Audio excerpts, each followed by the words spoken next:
and welcome to the Alpine Valley School podcast. I'm your host, Missa Gallivan, a former AVS student, a graduate, and a current staff member at the school. Today's episode is all about entrepreneurship. More than just a corporate buzzword, the ability to follow an internal drive and push through obstacles until their goals are realized are qualities that most parents want for their children. In researching this episode, I came across a list of traits common to entrepreneurs. Let's walk through them and see how they compare to the experience of Alpine Valley School students. Determination. Setting clear goals and undertaking tasks most people would dread are hallmarks of being an entrepreneur. You have to be determined to be successful no matter the obstacles, and be flexible enough to change course if what you're doing is not working. AVS students are left to their own devices much of the time, without someone holding their hand and clearing their path. If they want to do something, say, start a business selling homemade cupcakes at school, they have to find the recipes, source the ingredients, determine the price, prepare the food, and so forth. That's not to say that they aren't given any assistance, but the student still has to be the one to ask. And when they inevitably encounter difficulties, they will have to try and try again in order to be successful. Confidence. Entrepreneurs believe in themselves and their abilities. In many cases, they have a lot of experience to guide the way and lots of past trials and errors in which they learned about themselves and their craft. AVS students get to fail a lot and fail quickly, which may not sound very exciting, but it's incredibly valuable. Students as young as 5 have the freedom to take on a project, fail at it spectacularly, and learn a great lesson along the way, all while remaining completely safe. Over time, these experiences contribute to a sense of confidence and a knowledge that no matter what life throws at them, our students will prevail. Curiosity. Asking questions is a major step in starting a successful business. Who is going to use your product? What market are you trying to serve? The mind of an entrepreneur is endlessly curious, always seeking to understand and inform. Alpine Valley School students have enormous freedom to ask questions, to research topics deeply, and to share their knowledge with others. A student could spend an entire day watching YouTube videos about the history of World War I and then sit at the main room table, sharing what they've learned and discussing the nuances of history with others who are also hungry for knowledge. Because our students are not forced to stick to a prescribed syllabus, they are free to pursue whatever subject strikes their fancy for as long or as short a time as they want. Aubrey Suter, my guest on the show today, exhibits all of these traits and more. From the time she was a little kid, she has been driven to contribute, to do meaningful work, and to follow her passion for horse training. I got the chance to ask her all about her many projects and how growing up with respect and responsibility helped shape her into the entrepreneur she is today. Here's our conversation. Hi, Aubrey. Hey, Missa. Thanks for being on the show today. It's my pleasure. Thank you for having me. Would you start by telling me, or telling our listeners anyway, a little bit about yourself and your history with Alpine Valley School? Sure. I guess just starting with the real basics, I think I started at AVS when I was either 6 or 7, and I graduated back in 2000 and I have to think hard about this. It's 2008. And yeah, I don't know. What else would you like to hear? Well, I have got lots of questions, so don't you worry. So you said you started when you were 6 or 7. So tell me about what it was like when you first came to AVS. Well, I remember sort of 2 things in parallel. One was feeling completely like adrift and lost. You know, I had gone to a Montessori school before, and it was very structured, and I excelled in that. You know, at least on the externally, it looked like I was really thriving as a student.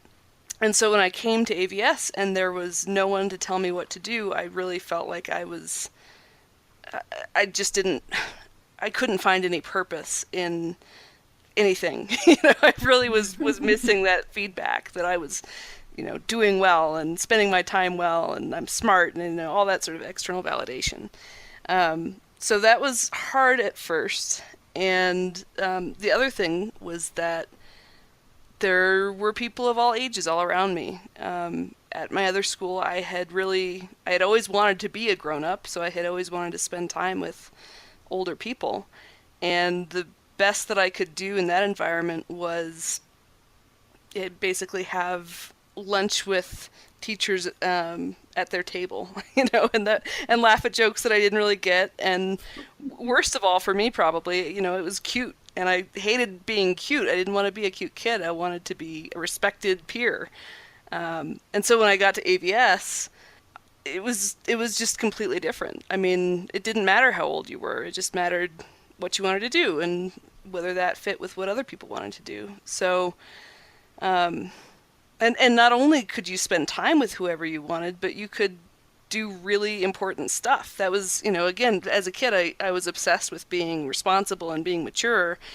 Seeing that there were actually kids in these elected roles where they had real responsibilities was so exciting to me. And I started attending school meetings like religiously, and I attended JC even when I didn't have to. And so that was kind of how I was able to find some direction. And those are kind of the earlier memories for me. Yeah. So you found some real work to do. Exactly. Yeah. And it wasn't some adult being indulgent for me. It was an actual need that I could meet, and that was so fulfilling. Yeah. Yeah, and I remember you undertaking, just about everything that was thrown at you, and maybe more than what was thrown at you. Yeah. What are some of the things that you remember doing at school, like some of the projects that you did? So let's see. I'm trying to think way back. So we set up a black and white darkroom early on, and that was really cool. I, as a teenager, refinished a bunch of furniture. We had a lot of projects around the building where I helped build the pergola on the side of the building and replace a bunch of windows around the school that, were just old. I learned Adobe Photoshop and InDesign and helped lay out a whole bunch of marketing materials and ads and that kind of stuff. We had, I don't know if it's really a project, but it was a big group activity. We would read ancient Greek plays for a while, like Antigone and Oedipus Rex and some comedies and that kind of stuff. Let's see. I had internships and apprenticeships basically the whole time that I was at the school. Mostly for horse training. And those were things that you left school to go do? That's right. Yeah, not at first. I think my first school week internship would have been when I was I'm just guessing 12 or 13. And it was with the trainer I'd been working with for a long time, but it was great. I was able to really work alongside her during her regular schedule, as opposed to sort of the weekends and evenings that I'd been doing up to that point. Yeah, I think my first memory of you was as a little kid with a phone book open, calling Barnes. Yep. At maybe 7. Yep. Asking if they would give you a job, essentially, can I come work for you? And then they would, you sounded like you were 13, so they were like, okay, well, how old are you? And you were 7, and they're like, call me in a few years. Yep, exactly. It was so exasperating, but I did finally find one, and that's where I found a lot of my mentors ultimately. That's great. And I also remember at one point you were at least responsible for a colony of fish. Yes. And I don't remember what you were trying to do with them, but you did seem to have a goal. Yeah, well, it was a business was the idea. So I raised betta fish. Why I landed on that fish, I'm not sure. I think they just kind of struck my fancy, but I worked with Pets Corp and got a bunch of aquariums and set up, I think most of the tanks were in the sunny room. And I'd set about breeding betta fish. And it turns out, in order to have a business, you need to have a market for your product, which was something that I had neglected. So I just had a lot of fish for a while. And that was one good lesson, I suppose. Yes. And I think what you should have done is charged admission to watch the fish, because my recollection was that they were terrifically violent towards each other. They were. Yep. And we would sit in the sunny room just in chairs, like watching those fish for the longest time, like making up this relationship that they had. That's and right. like this little soap opera of what was going on with all the fish. And then like they Yes. would kill each other. Yeah. And it was very dramatic. It was like before Game of Thrones. Like we had our own dynasty that was being constantly overthrown. Yes, and that quality of narration is one of my favorite things about ABS. Like it just springs up. It's wonderfully entertaining. But yeah, Yes. the males would put on like, these displays, and if you put two males in the tank together, they would kill each other. So I would, but if you put two males side by side, so they could see each other, they just put on these great displays for the females, and it was cool. It was appreciated by all. Yes. I can tell you. um, so, in addition to kind of what you did at school, what sort of positions within the school did you hold? The positions that you saw, the older kids maybe holding when you first started? Oh man, I feel like everything. I was so I I first got elected to be JC clerk when I was 8, I believe, and that may have been ill-advised. It was a little bit too much. I remember distinctly like sitting at the JC table, just spacing out, staring at the window, and thinking about going and petting the horses next door, and like people waving their arms to get my attention so I would call on them. Like it was not. We realized that it was not a great idea at that point for me to have that role, but I think I got through it. I might have resigned a little bit early and let someone else take it. But I went on to be JC clerk. I think I don't know, several terms after that. I was school meeting chair and secretary. I was either chair, secretary, or treasurer of almost every corporation or committee, I'm pretty sure.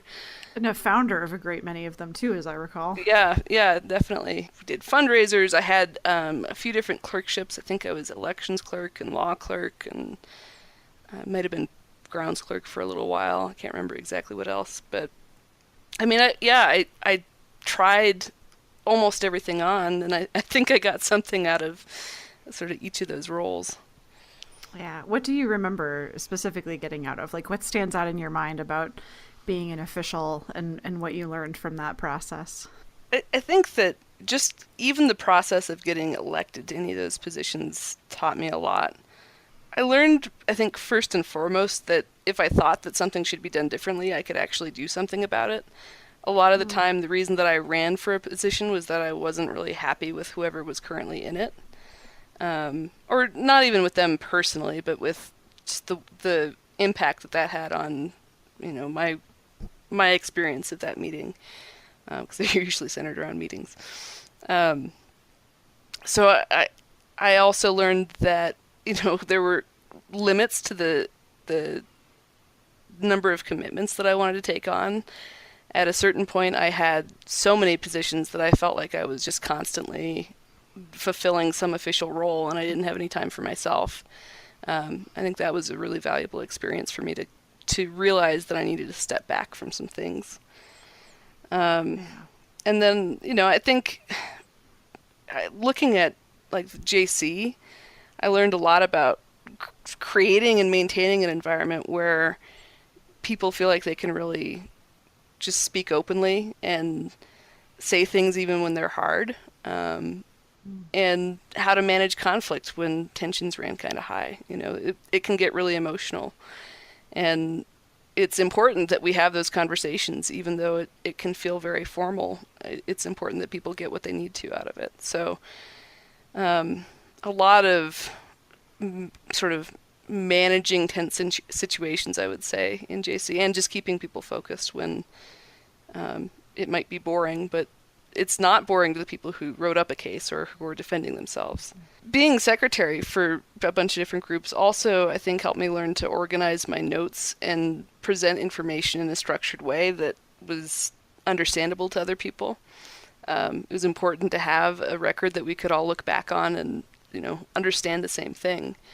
And of course, that comes up in work all the time for me, and in personal situations. So, really, when I look at any of those positions, I could probably pick out like 10 different skills, specific concrete skills that I come back to all the time. Yeah. And it sounds like, your quest as a kid to do real work, like that was in many ways real work, like and translatable to what a lot of adults spend their time doing. Yeah. Yeah, and I think I didn't really fully appreciate that at the time.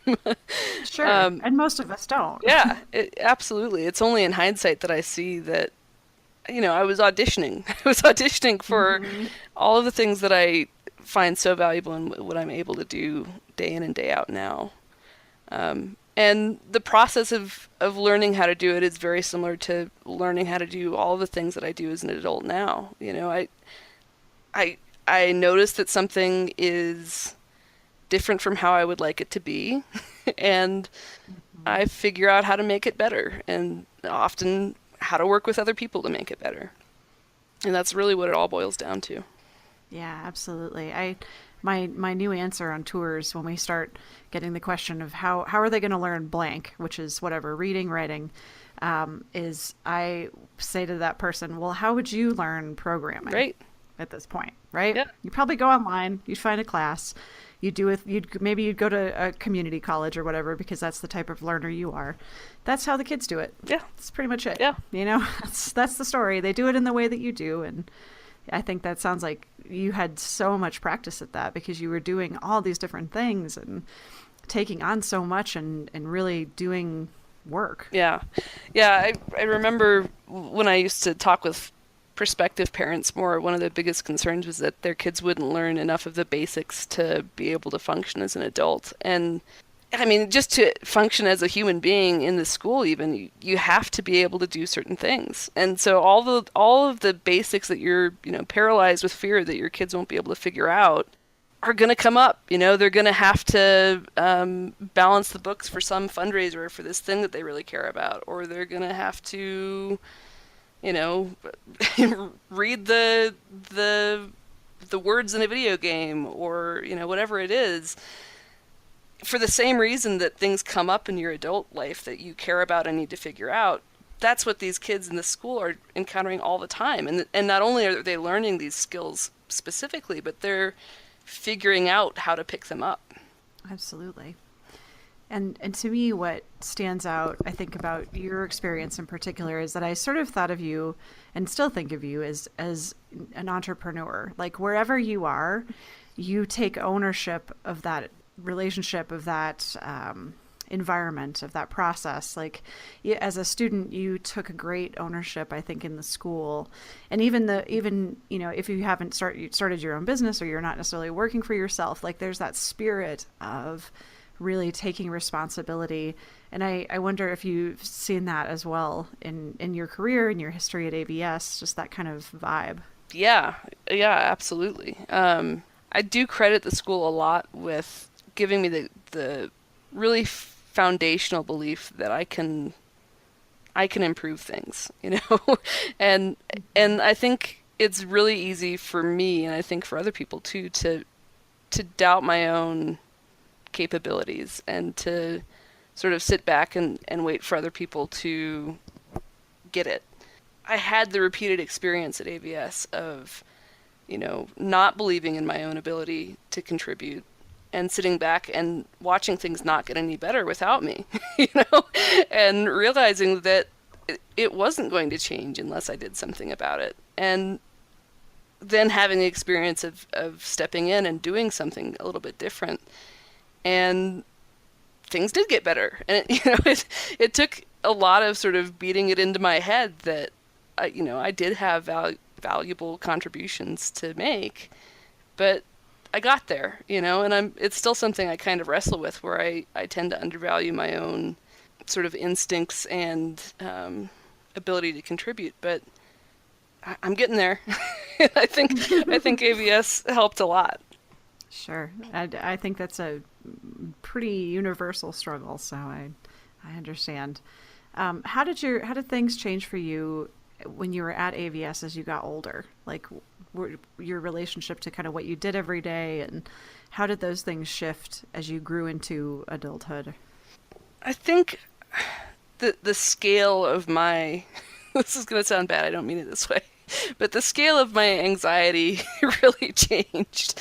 Where it used to be that I would be worried about, like, oh, what am I going to do today? What am I going to do this week? And I turned it into this big, like, what am I going to do with my life? How am I going to pay the bills? Like, how am I going to figure out how to be an adult in the ways that I've learned that that's actually difficult, Mm-hmm. And so I don't know. I think in some ways I relaxed a little bit more because I realized that I could figure things out, and I didn't have quite as much of the constant anxiety around, like, how am I going to do anything? Because by that time I'd been at the school for quite a while, and I had figured out that I could learn almost anything.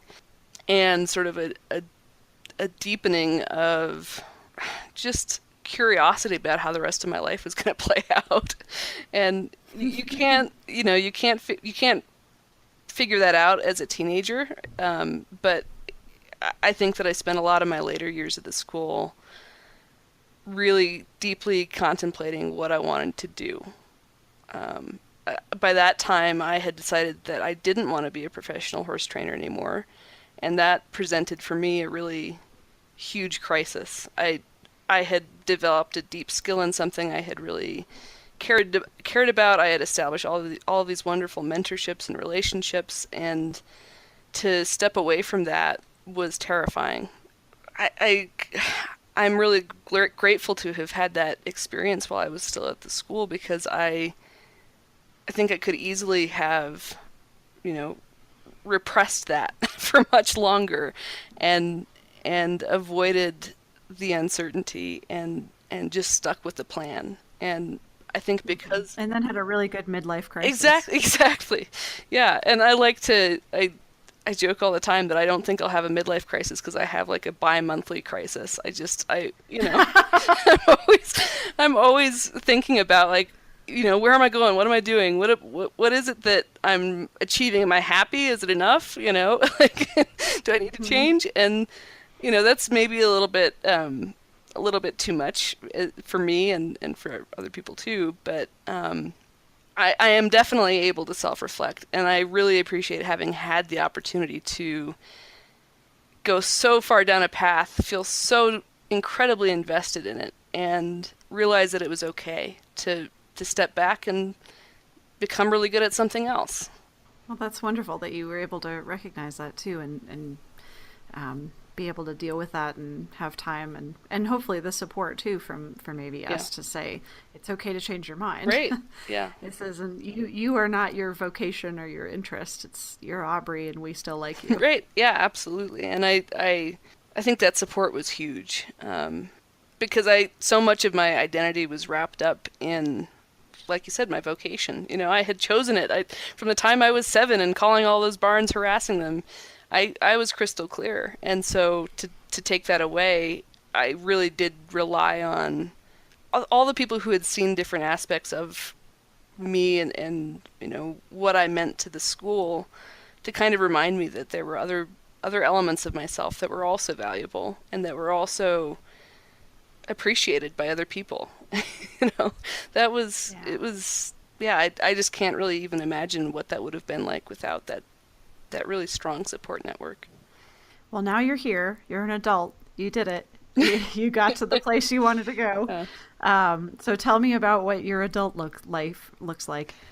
Well, it's pretty magical. It's as good as I imagined. Let's see. So for work, I was a trainer for a little while. It's always funny to me because when I was learning to be a horse trainer, people always asked me what my backup plan was, and that really galled me. I hated it. Like, it made me so mad.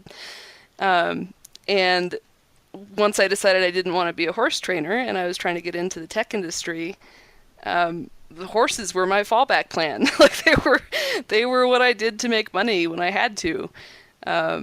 So I just always enjoyed that a little bit too much, probably. But so I work in technology. I've worked in different degrees of technical roles, but right now my focus is really on working with groups of people who are usually trying to solve some type of problem, to work more effectively together. So sometimes that looks like, conflict resolution and, forming as a team and helping establish norms around communication. And sometimes that looks like getting to the root of what is the problem that we're trying to solve. And I think that, again, that's something that I think back to all of the long meetings and conversations at AVS, of just being able to notice when conversations are becoming circular and we need to move on, or we need to change context and come back to a problem.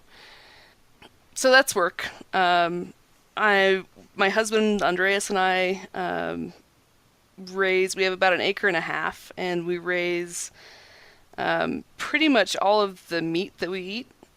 So we have, turkeys and chickens and geese and pigs, and I can't even remember what else right now. And that's been a really huge part of our lives for the past, I think, 4 years. That's, speaking of entrepreneurship, that is something I'm looking at turning into, or at least using as the inspiration for a business sometime in the next couple of years. I want to improve local food infrastructure by providing mobile, humane, on-farm slaughter and custom processing, because I think that's a real bottleneck for local food systems. So it's great. I have 2 horses, and I get to go on all kinds of amazing trail rides in our area and do all the schooling that I want to do in arenas. It's wonderful. We have a bunch of great dogs, and we're looking at starting a family soon. So I'm very happy and very fortunate. That's great. So if your 7-year-old self saw you, she'd be like, "Yeah, all right." I think so. I did it. Yeah, I think so. I'm not like a superhero billionaire, but other than that, I think so. Nobody is, I'm afraid, except for the superhero billionaires. Yeah. But yeah, I mean, I haven't been on Oprah, and that was one of my goals. And Oprah doesn't even exist anymore, so I can't even have that. Yeah. Do you have a favorite memory of AVS? I've been dreading this question. Oh no, really? Because there are so many good memories, and even over the course of this conversation, I've had a few that have jumped out at me as like, oh, that should be my favorite memory. But the one that as I was preparing for this and thinking about what I wanted to say, the one that jumped out to me was just like a silly little moment. We had a pool tournament going on. We played pool a lot. And I don't know, there were several of us in the tournament, and we had attracted kind of a crowd, and there used to be like a bench by the pool table, and there were a bunch of people sitting there, and there were a couple of kids who decided to just do a running commentary on the game, and they would, they'd do like play-by-play action reports and like call for slow-mo replays and that kind of stuff. And they would do we'd go to commercial breaks, and they'd do like an ad for Pepsi Twist or vanilla Coke or whatever whatever they could think of, and we'd get back or we would continue playing, but the commercial break would be over and they'd say, and we're back. It was just like completely goofy and completely spontaneous and fun, and it's not something I think about often, but for some reason it just really jumped out at me as I was thinking back. Yeah, well, that sounds super fun. Yeah, it was wonderful. Well, Aubrey, thank you for talking to me today and sharing all of your history with AVS, which is vast. And I really appreciate it. Yeah, thank you. It's been really fun. I want to highlight something that Aubrey mentioned that I don't think gets enough credit. The idea that AVS students can clearly see their contributions to the school. Aubrey talked about the feeling she got seeing that things were not improving without her input, and then being able to turn that around. to affect positive change with her actions. To me, that is one of the most important lessons that kids learn at our school, that they can make things better. It's not always fast, and it's not always easy, but it can and does happen all the time. Being part of a larger community and being a force for change are two significant elements of our educational model that should not be overlooked. Thanks to Aubrey for coming on the show and sharing her story. Colorado Gives Day is December 5th, but you don't have to wait until then to schedule your tax-deductible donation to Alpine Valley School. We rely on this once-yearly fundraising drive to support the work we do here at the school, and we need your help to make it happen. To schedule a donation, visit www.coloradogives.org/Alpine Valley School and click on the Donate button. Even the smallest amount can make a big difference to our school. If you're like me, you are already fully in holiday shopping mode. And if you're like me, you'll be ordering most of your gifts online, avoiding the crowded stores.